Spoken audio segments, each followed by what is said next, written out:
Si tienes tu Biblia, te invito a abrirla en Juan capítulo 14. Juan 14, versículo 15 al 31. Juan 14, 15 al 31. Antes de leer este pasaje, déjame leerte un par de versículos antes, donde dejamos la semana pasada. Dice Jesús en Juan 14, 12 al 14. Dice: de cierto os digo, el que en mí cree, las obras que yo hago, él las hará también, y aún mayores hará, porque yo voy al Padre. Todo lo que pidieres al Padre en mi nombre lo haré, para que el Padre sea glorificado en el Hijo. Si algo pidiereis en mi nombre, yo lo haré. El que en mí cree, las obras que yo hago, él las hará también, aún mayores hará, porque yo voy al Padre. En esta noche Jesús, la última noche que Jesús pasaría con sus discípulos, Jesús enfrentaba la oposición del mundo, de la carne, de los discípulos, de Satanás mismo. Allí entre esos 12 discípulos que celebraban la Pascua con Jesús, uno lo iba a traicionar, otro lo iba a negar.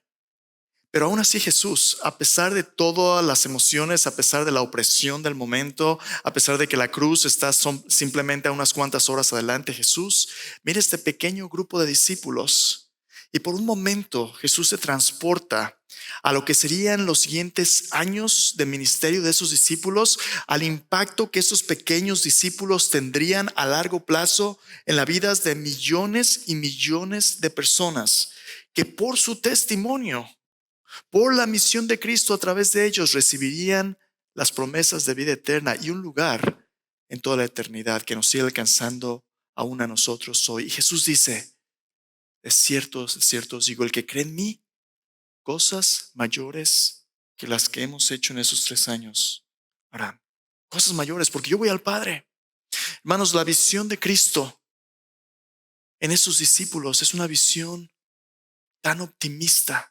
Es una visión de tanta esperanza, es una visión de tanta confianza en lo que Dios haría a través de estas vidas que no eran perfectas, pero que tenían el potencial de vivir la redención que Cristo había conseguido para ellos. Tanto potencial y tanta esperanza.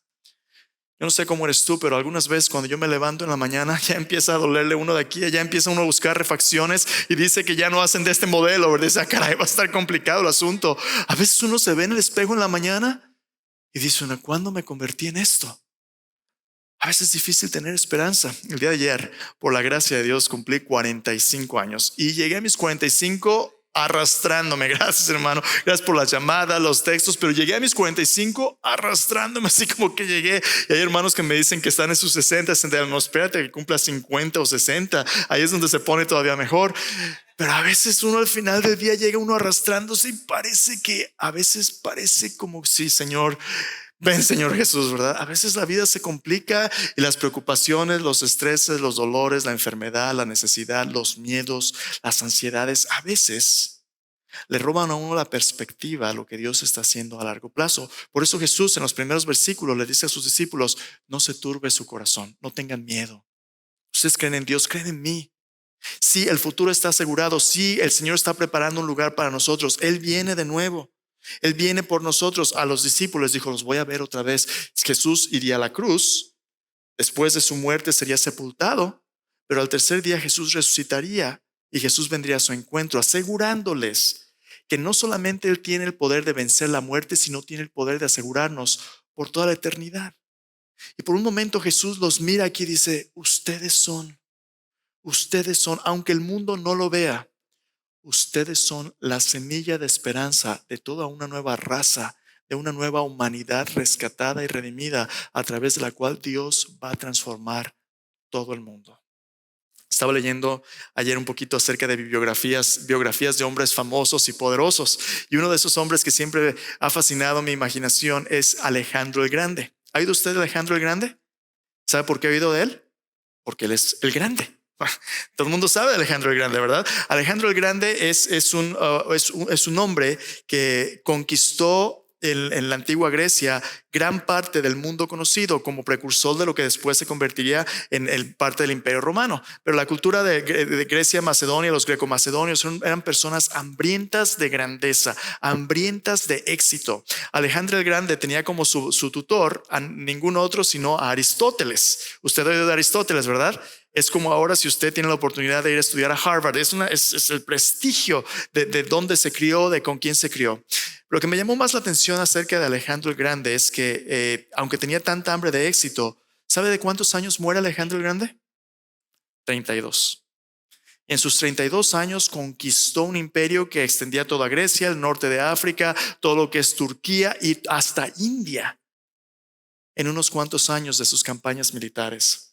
Uno de los historiadores cuenta que en una ocasión Alejandro, cuando era joven, empezando sus campañas, escuchó un filósofo hablar acerca de cómo no solamente nuestro mundo, sino que había incontables mundos con los planetas, las estrellas, había incontables mundos e incontables culturas. Y Alejandro, al escuchar este discurso, empezó a llorar. Y Alejandro era un hombre militar recio y fuerte y empezó a llorar. Y cuando se le acercan a preguntarle por qué estás llorando, les dice, pues cómo no voy a llorar, sabiendo que hay incontables mundos y yo todavía no soy el señor de ninguno de ellos. ¿Se imagina? El hambre de éxito de un hombre que aunque había conquistado tanto, sus logros no eran suficientes para el hambre de éxito que él tenía. Era un prodigio militar, no había nadie que le hiciera enfrente, ni siquiera el imperio persa había resistido sus conquistas. Y aún así todo su éxito no significaba nada porque él todavía no era señor de todo este mundo. A veces nos sentimos así, ¿no? Obviamente no lo diríamos a nadie, no lloraríamos a lo mejor como Alejandro, pero cuando tú tienes de adolescente o a los 20 o tus 30, tú y yo tenemos tanto hambre de éxito. Vamos luchando para tener un buen trabajo, comprar una casa, comprar un buen carro. Los muchachitos, ¿verdad? Tienes tu primer carro y tan pronto lo tienes, quieres acelerarle a ver qué tanto pisa. Tanta hambre de éxito.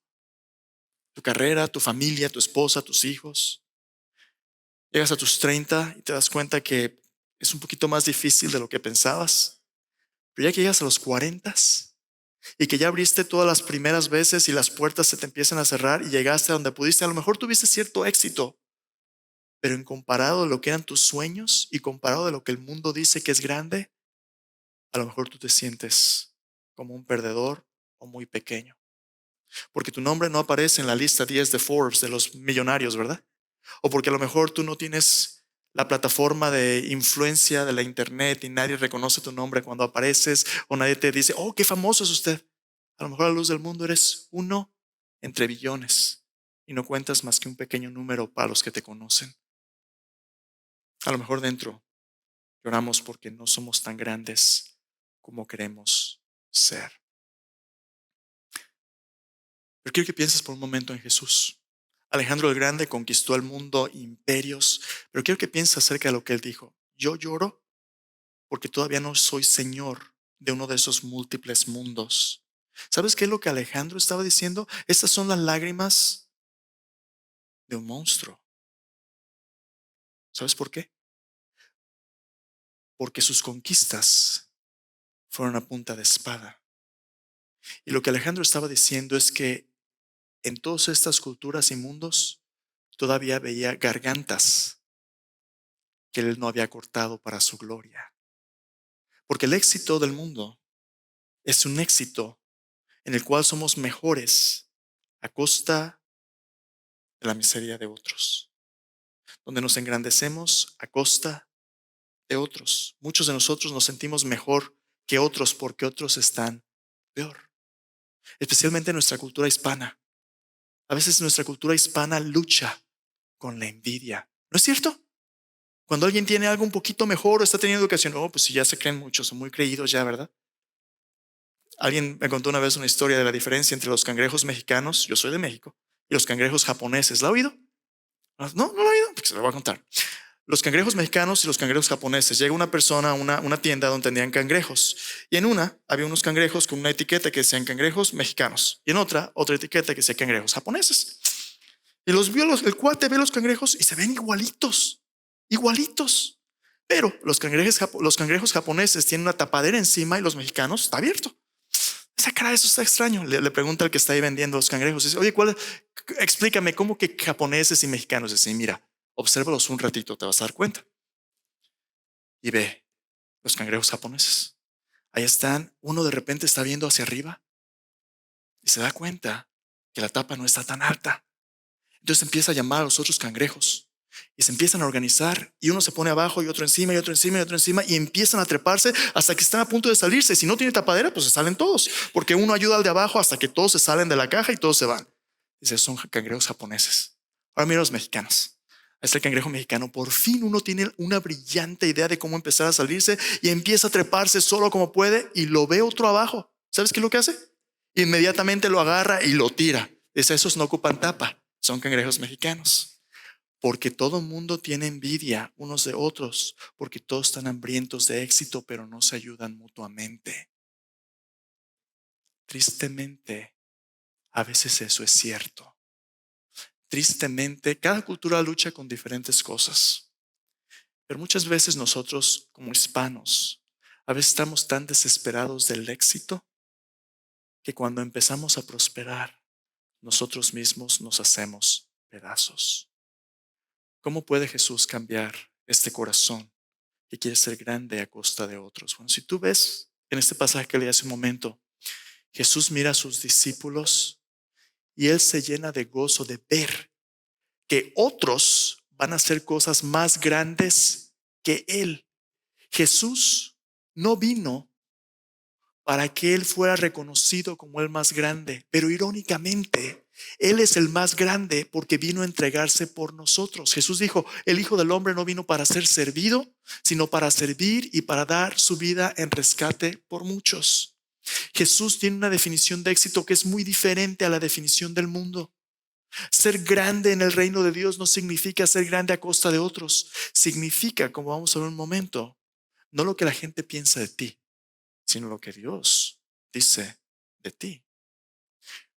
Jesús ve a sus discípulos como una multitud que está creciendo a convertirse en multiplicadores de discípulos, personas que sean capaces de darle vida a otros, de cuidar de otros, de ayudarles a salir de esta trampa de vergüenza, de envidia, a un estilo de vida donde puedes darte libremente para bendición de otros, donde en lugar de nomás dame, ahora tienes de lo que Dios te da para compartir y bendecir a otros, donde Dios te bendice para que tú seas de bendición a otros, no solamente para ti.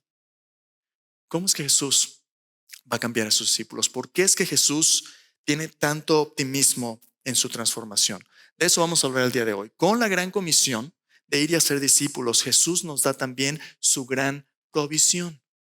Hoy vamos a hablar acerca de cómo Jesús provee para aquellos que están dispuestos a hacer su misión para bendecirles a ellos y para a través de ellos bendecir a otros. Si tienes tu Biblia de nuevo, vamos a estar ahí en Juan capítulo 14, versículo 15. Vamos a leer ahorita unos versículos. La pregunta del día de hoy es esta. Juan 14, no es 15. Juan 14, versículo 15 al 31. ¿Por qué está Jesús tan seguro de la transformación exitosa de sus discípulos, multiplicadores de discípulos, de sus discípulos en multiplicadores de discípulos en medio de circunstancias tan difíciles? Recuerda, Jesús está a punto de ir a la cruz. Jesús está a punto de morir. Hay gran tristeza, hay gran oposición. El diablo mismo a través de Judas está oponiéndose a los principios de Dios aquí, pero aún así, en tanta dificultad, Jesús ve a los discípulos y dice, Dios está haciendo cosas que son más grandes que los obstáculos que enfrentamos.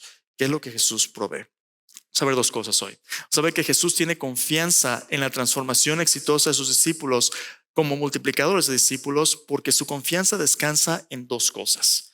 Vamos a ver versículo 15 al versículo 31 y vamos a hablar de estas dos cosas. Dice ahí, Juan 14, 15 al 31. Jesús dice, si me amáis, guardad mis mandamientos. Yo rogaré al Padre y os dará otro consolador para que esté con vosotros para siempre. El Espíritu de verdad, el cual el mundo no puede recibir porque no le ve ni le conoce, pero vosotros le conocéis porque mora con vosotros y estará en vosotros. No os dejaré huérfanos, vendré a vosotros.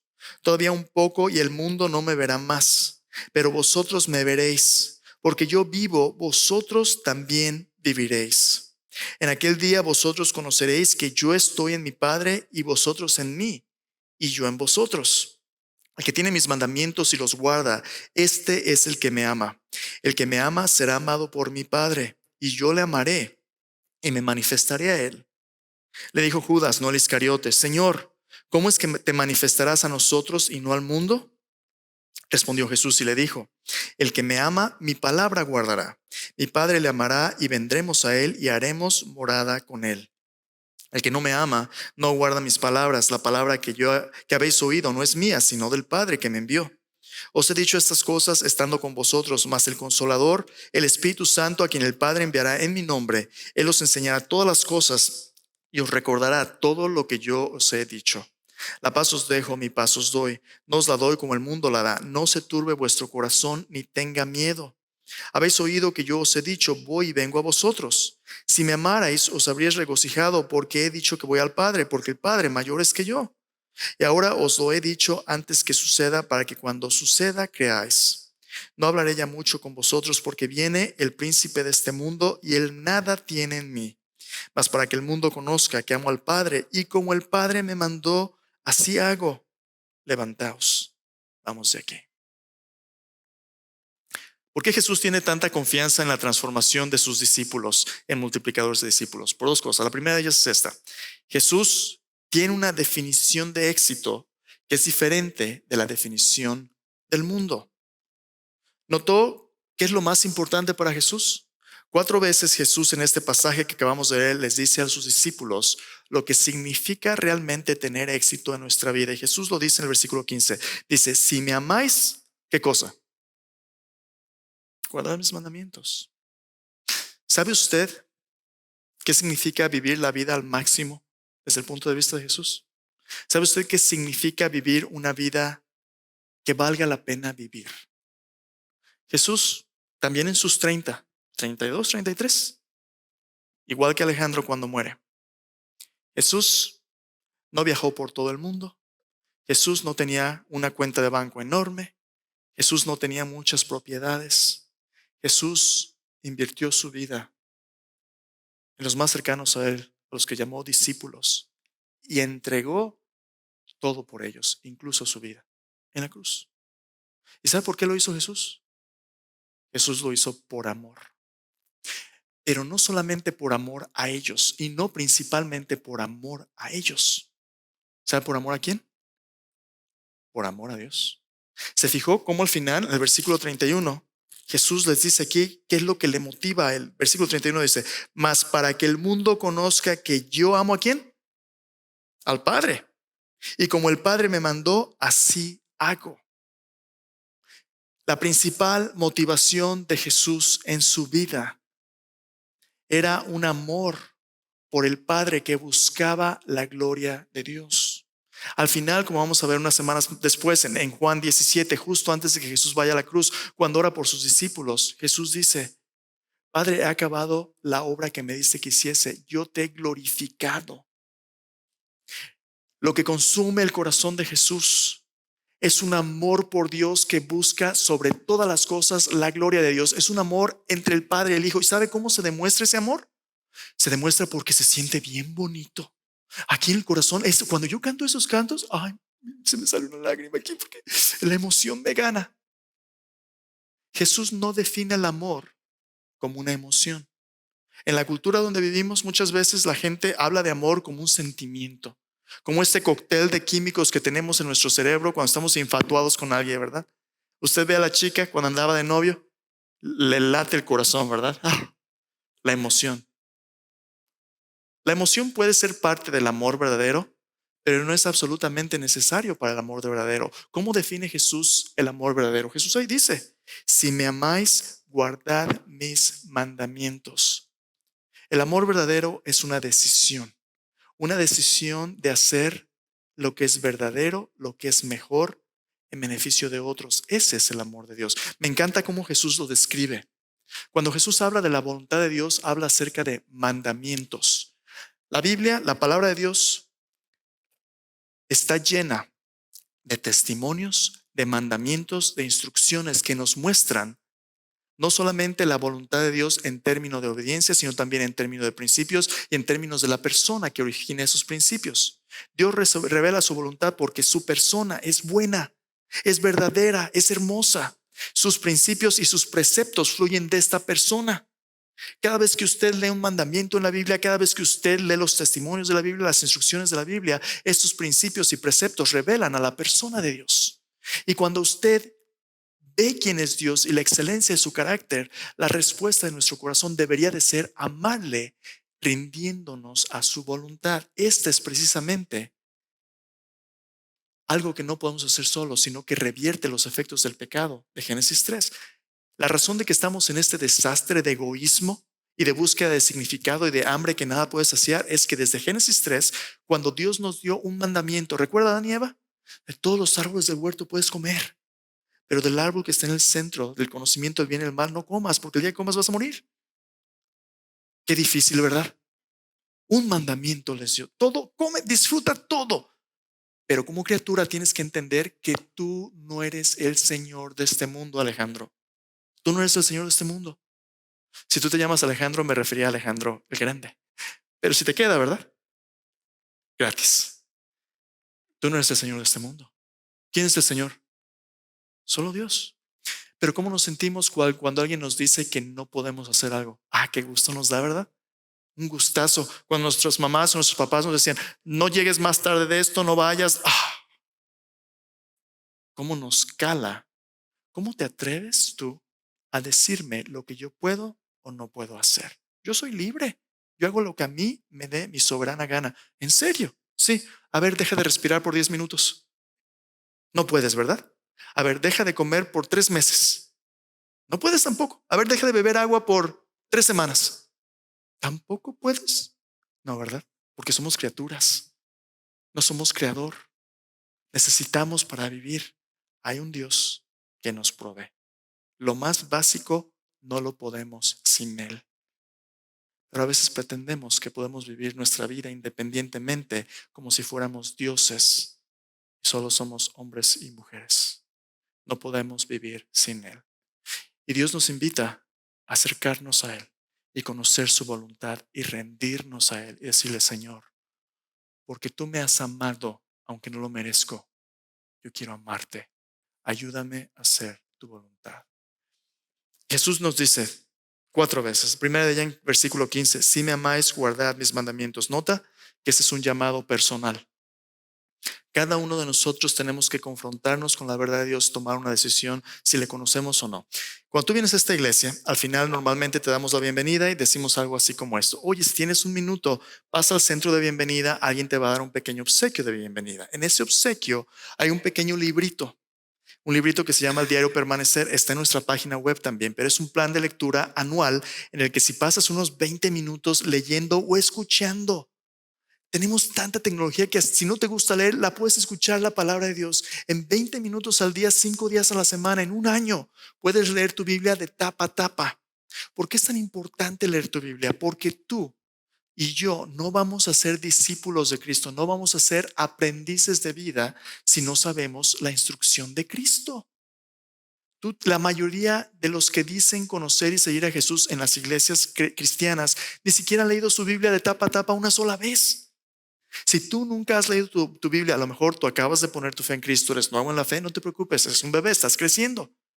Pero un bebé, un signo de un bebé saludable es que un bebé tiene ¿qué? Hambre. Los bebés que tienen hambre y comen empiezan a ganar peso, empiezan a desarrollarse. Un bebé que no come, esa es una preocupación. Si empieza a perder peso, si es un bebé en Cristo, tienes que alimentarte de su palabra. Empieza. En un año o dos tienes que saber lo que Dios te ha dado en la Biblia. Pero si tú ya tienes años,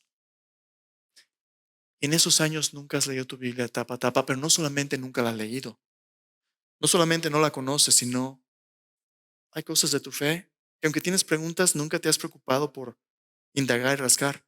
No solamente no la conoces, sino a veces no la crees. Y porque no la crees, a veces no la vives. A lo mejor tú eres una persona que eres de una manera en la iglesia y eres de otra manera en la casa.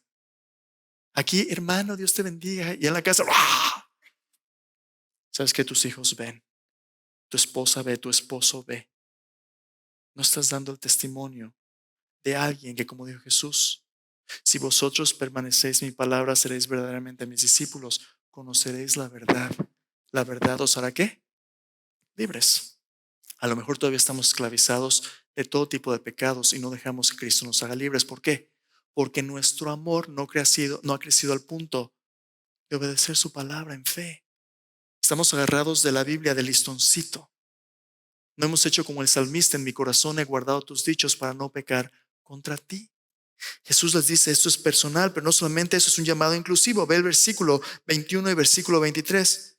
Dice, el que tiene mis mandamientos y los guarda es el que me ama. Todo el que tiene, cualquiera que tiene mis mandamientos. Esto no es un conocimiento secreto para los super espirituales. No es para los que dicen, es que si eres cucaracha de iglesia, eso es la Biblia. No, no, no. Es para aquellos que saben que Jesús les ama y que aman a Jesús. El que tiene mis mandamientos y los guarda. Si tú amas a Jesús, tú vas a querer su palabra. Una señal de que estás bien espiritualmente es que tienes hambre de la palabra de Dios. Cuando no buscas la palabra de Dios, ese es un problema. A lo mejor Jesús no está en ti, a lo mejor nomás juegas a la religión, pero si tienes hambre de la Biblia, esa es una buena señal de que amas a Jesús. En una ocasión Jesús le dijo a una multitud, ¿por qué me llamáis Señor, Señor, y no hacéis lo que yo mando? ¿Por qué? A veces, puras palabras. Dios quiere tus palabras y quiere tus hechos. Tus hechos demuestran la veracidad de tus palabras y el verdadero amor de Jesús. Pero el llamado de Jesús también es exclusivo, porque mira lo que dice en versículo 22. El que me ama, mi palabra guardará, mi Padre le amará, veremos a él, haremos morada con él. El que no me ama, no guarda mis palabras. Si tú no guardas la palabra de Cristo, ¿le amas? Ahí dice Jesús, no. Jesús está buscando que nuestra definición de éxito, escúchame bien, en la Biblia, el éxito que Dios está buscando no se trata de la magnitud de tus logros, se trata de la calidad de tus relaciones personales, empezando con tu relación con Dios. Lo único que va a valer al final de tus días, cuando te presentes en la presencia de Cristo y que Jesús te mira a los ojos, es escuchar de Él: bien, buen siervo y fiel. Sobre poco has sido fiel, sobre mucho te pondré. Entra en el gozo de tu Señor. Si tú no viviste tu vida como si Jesús es tu Señor, cuando llegues ahí, vas a tener que tener mucho cuidado. Por cierto, no estoy hablando otra vez de cuántas cosas hiciste. Estoy hablando de tu fe y de cómo vives tu fe. Al final de los días, en el Evangelio de Mateo, Jesús dice, va a haber gente que va a llegar y le va a decir, Señor, no profetizamos en tu nombre. En tu nombre echamos fuera demonios y en tu nombre hicimos muchos milagros. Yo les voy a decir, no os conozco. Apartados de mí, hacedores de maldad. No son tus obras, no son tus logros lo que te consigue en la aprobación de Dios. Es tu fe en Cristo. Cuando tú en fe te rindes a Él, fe significa la certeza de lo que se espera, la convicción de lo que no se ve. Cuando tú estás convencido de que la palabra de Dios es real, ¿sabes qué? Esa fe es una fe que obra, es una fe activa, es una fe que vive para la gloria de Dios. Cuando tú vives por fe, tengas mucho o tengas poco, eso es lo que Dios espera de ti. Y un día tú y yo nos vamos a sorprender de cómo Dios obró milagros a través de lo poco de los fieles, no de lo mucho de los infieles. Es lo que Dios quiere de ti y de mí. Una vida de obediencia motivada por amor. Y si eso es la definición del éxito de Jesús, ¿qué provee Él para poder hacer? Es la mejor parte del asunto. Cuando tú estás dispuesto a rendirte a Él, Jesús te promete con la gran comisión su gran provisión. ¿Y cuál es esa provisión? La provisión de Jesús es la abogacía de Cristo a nuestro favor, o el compromiso del Dios Trino. Nota lo que Jesús promete. En los versículos 15 al 31, Jesús habla acerca de lo que Él va a hacer para asegurar el éxito de los discípulos, de lo que Él va a pedir y va a ser a través del Espíritu Santo, lo que el Espíritu Santo va a hacer en sus discípulos y de lo que Dios el Padre va a hacer cuando sus discípulos responden en fe a Él. Déjame decirte lo siguiente. Tú y yo, como discípulos de Cristo, estamos en el centro de la voluntad del Dios Trino, Padre, Hijo y Espíritu Santo, completamente comprometidos con nuestra transformación en multiplicadores de discípulos. Hermanos, no hay prioridad cósmica más grande que el plan de Dios a través de su pueblo. Dios ha escogido revelar su gloria y derramar su vida a través de personas que vivan para Él. Y mira lo que Jesús dice. Primero, Jesús, nuestro abogado, intercede por nosotros. Versículo 15, versículo 16. Bueno, 15, si me amáis, guardad mis mandamientos, y yo rogaré al Padre y os dará otro consolador para que esté con vosotros para siempre. Jesús dice, yo voy a rogar por ustedes. ¿Qué significa eso? ¿Te acuerdas en 1 Juan capítulo 2, versículo 1 y 2?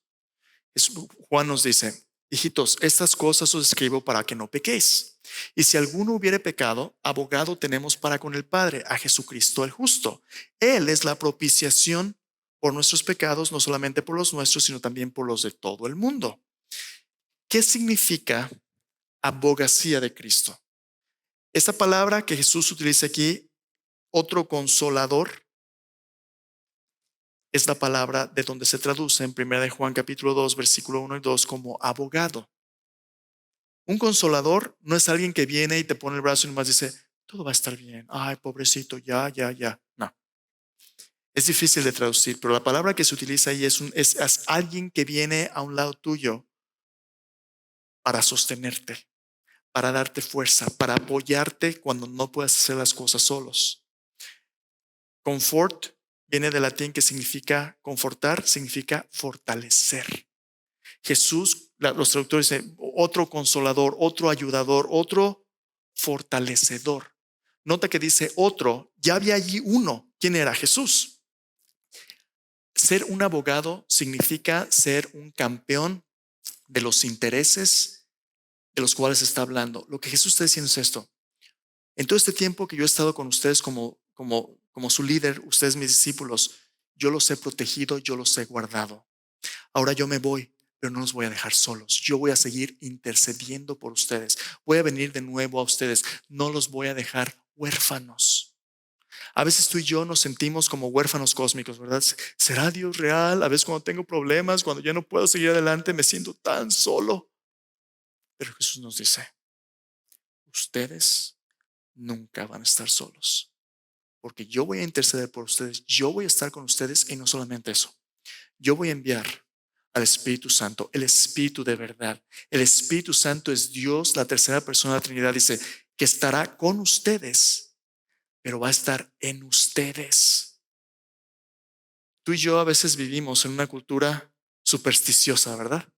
Oye, ten mucho cuidado que no te vayan a hacer mal de ojo, que no te vayan a hacer unas influencias o un trabajo aquí. ¿Sabes qué? El Hijo de Dios, el que tiene el Espíritu de Dios viviendo en él por lo que Cristo hizo en la cruz, su resurrección, la gran promesa del nuevo pacto es que Dios ya no está construyendo o viviendo en templos de ladrillos. Dios está viviendo en templos humanos de carne y hueso. Y que el Espíritu de Dios ha venido a habitar en nosotros porque tenemos a Cristo Jesús y Él es quien nos guía a toda la verdad. No le tenemos miedo ni al mundo, ni al diablo, ni a la muerte. No somos irrespetuosos pretendiendo que podemos atacar a nadie, pero sometidos a Cristo y con el Espíritu Santo viviendo en nosotros, tú y yo tenemos la libertad de vivir para Él. Él es quien nos guía, Él es quien nos sustenta, Él es quien nos enseña. Y Jesús, después de su muerte y su resurrección, ascendió a la diestra del Padre y desde ahí intercede por nosotros. Mira lo que dice 1 Juan 2.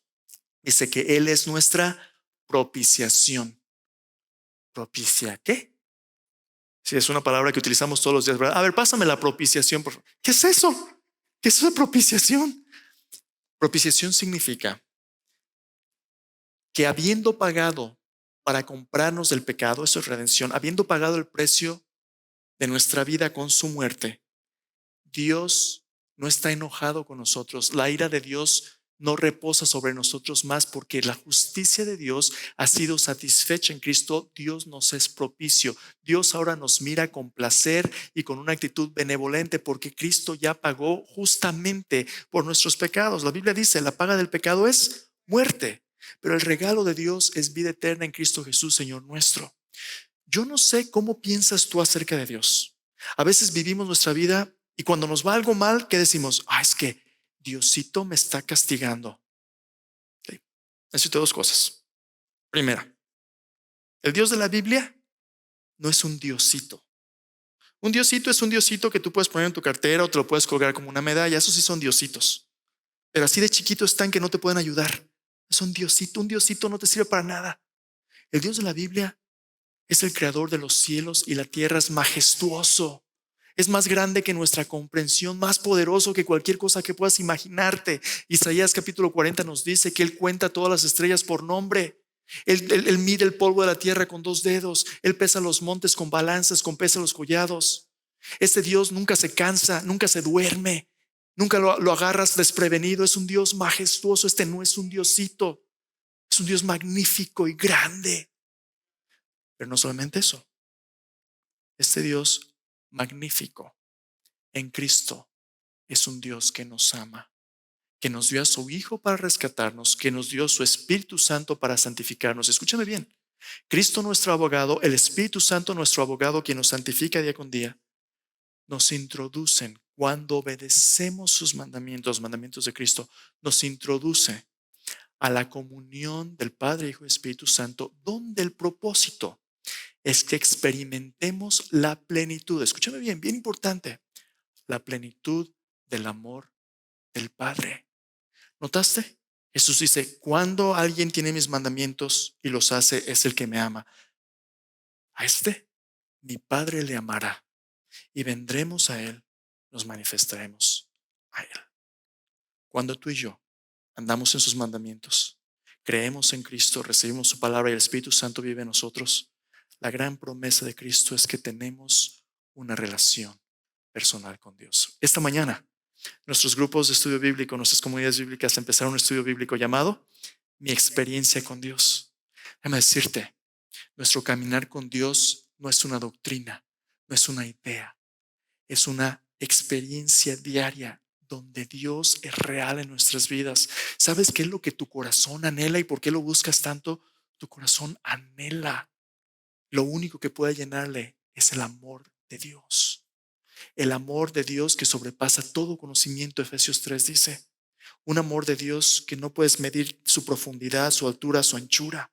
Un amor que lo llena todo. Este amor es el mismo amor entre el Padre y el Hijo. Dios nos ama porque Dios, Padre, Hijo y Espíritu Santo, Dios es amor. Y ese amor se derrama en nuestras vidas cuando tú y yo estamos en la presencia de Cristo, creyendo su palabra y viviéndola. Lo único que necesitamos, Dios nos lo da. ¿Sabes qué es? Su presencia. Romanos capítulo 14. Pablo dice, si vivimos, para el Señor vivimos. Y si morimos, para el Señor morimos. Ya sea pues que vivamos o que muramos, el Señor somos. Filipenses 1:21, Pablo dijo, para mí el vivir es Cristo, el morir es ganancia. Cristo, el amor del Padre, es lo único que necesitamos. Yo tenía, ya casi iba a cumplir 20, tenía como 18, 10 y algo, no me acuerdo, ya hace un rato de esto. Estaba pasando por una crisis existencial, estaba a punto de terminar la universidad y luchando, Señor, ¿qué va a hacer de mi vida? Y me di cuenta que era tiempo de sentarme y pensar, Señor, ¿a qué le voy a dedicar mi vida? Yo sabía que el Señor me había llamado a servirle. Yo no sabía cómo, yo no sabía dónde ni qué. Dios, hermanos, ha abierto puertas. Estoy aquí por la pura gracia de Dios. Es un privilegio servir con usted, pero déjame decirte, cuando tenía de adolescente, yo no tenía idea de lo que mi vida iba a ser, pero yo he visto hacer cosas increíbles. Pero ahí, en ese momento, yo tuve que decidir para mi propia vida cuál iba a ser el significado de una vida bien vivida, qué significa vivir la vida al máximo. Un versículo, en Romanos 8, versículo 38 al 39, me abrió el corazón. Ese día yo escribí 8 fundamentos de los cuales he tratado de vivir mi vida. Y tengo este pequeño cuadrito enfrente de mi escritorio, lo veo todos los días. Me recuerda de lo que se trata mi vida. Diciembre 1999. El segundo dice, creo que mi desarrollo personal máximo es llegar a ser un imitador de Cristo en todos los aspectos de mi vida. Creo que mi desarrollo personal máximo es ser un imitador de Cristo en todos los aspectos de mi vida. ¿Ya llegué? No. Me falta un buen. Soy egoísta, soy quejumbroso, pero prosigo a la meta. Al premio del supremo llamamiento de Dios en Cristo Jesús, Pablo dijo, olvidando lo que queda atrás, extendiéndome a lo que está delante. Prosigo a la meta. ¿Sabes cuál es la meta? Cristo. A fin de conocerle, el poder de su resurrección, la participación de sus padecimientos. Cristo. Cristo en nosotros, la esperanza de gloria. Romanos 8, 38 al 39 dice, porque a los que antes conoció, también los predestinó para que fuesen hechos conforme a la imagen de su Hijo, para que Él sea el primogénito entre muchos hermanos. Vivir la vida al máximo no significa ser mejores que otros. Significa ayudar a otros a ser mejores. Porque eso fue lo que Cristo hizo. Y la mejor ayuda que podemos darle a cualquier persona es presentarlas al Salvador. Es conectarnos con la vida de Cristo. Eso, hermanos, es lo que significa ser un multiplicador de discípulos. Entonces, déjame terminar con esto hoy. Los multiplicadores de discípulos miden su éxito no por lo que ellos pueden lograr para Dios, sino por lo que Dios ha logrado para ellos. Por lo tanto, su éxito no se trata de ser mejores que los demás, sino ayudar a los demás a ser mejores. En unos minutos vamos a celebrar la cena del Señor. Pero sabes, esta cena es un símbolo de nuestra comunión con Dios. Después de nuestro servicio de oración hoy, tenemos un tiempo de compañerismo en nuestro centro de convivios, de convivencia, de compañerismo. Vamos a comer juntos, vamos a orar juntos, vamos a convivir juntos. ¿Sabes por qué? Porque cuando nos sentamos a la mesa, todos comemos igual, ¿verdad? Hasta los ricos comen, hermanos. Hasta los ricos, todos somos humanos, ¿no? Pero como miembros de la familia de Dios, al sentarnos a la mesa, en esta comunión, al vernos cara a cara, nos damos cuenta de que aquí lo más grande no es lo que hemos logrado, sino lo que Dios ha hecho. Así que cierra tus ojos por un momento, ahí en tu lugar donde estás. Quiero que reflexiones acerca del éxito en tu vida. ¿Cómo están tus relaciones personales? Tu relación con Dios, con tu esposa, tus hijos, con la iglesia, con las personas que trabajas. Cuando llegue el final de tus días, ¿cómo te van a recordar? Oye, qué buen hermano, qué buen amigo, qué buen padre, madre, qué buen cristiano. O van a decir, híjole, fue una vida difícil, qué bueno que ya está descansando. ¿Qué van a decir? ¿Por qué no vienes al Señor y dices, Señor, yo te necesito? Señor, me doy cuenta que lo que tú quieres de mí es una vida vivida en obediencia a ti, en amor. Señor, por mucho tiempo he ignorado tu palabra. He vivido esta vida como yo he querido. Pero me doy cuenta, Jesús, que la vida mejor vivida no es una vida por mi cuenta, es una vida sometida a ti, dependiente de ti, obediente a tu palabra, porque eso es el verdadero amor. Señor, te necesito. Hoy, Señor, me doy cuenta que lo que yo anhelo es saber que no estoy solo, que tú estás conmigo, Jesús, que tu Espíritu Santo vive en mí, que Padre, tú me amas. Señor, yo no sé cómo cada uno hemos crecido aquí. Algunos crecimos en familias donde nuestros padres, nuestras madres, Señor, estaban tan lastimados que no podían darnos el amor que necesitábamos. Algunos nunca crecimos oyendo que éramos amados o valorados.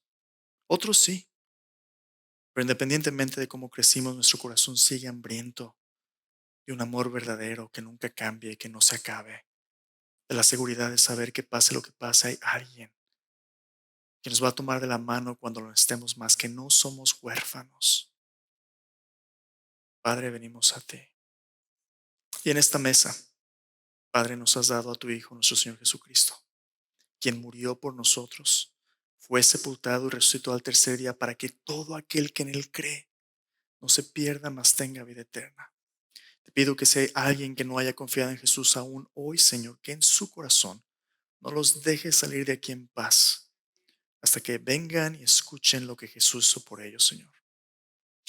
Aquellos que ya te conocen, Señor, yo te pido que hoy esta hambre que tenemos, Señor, tú la sacies, Padre, con la presencia de tu Hijo Jesucristo, con tu Espíritu Santo, con tu amor, Señor. Que al venir a esta mesa, el sacrificio de Jesús sea todo suficiente y que tu Espíritu Santo sea esa fuente de agua viva que nos refresque y salte para la vida eterna, Señor. Gracias, Padre.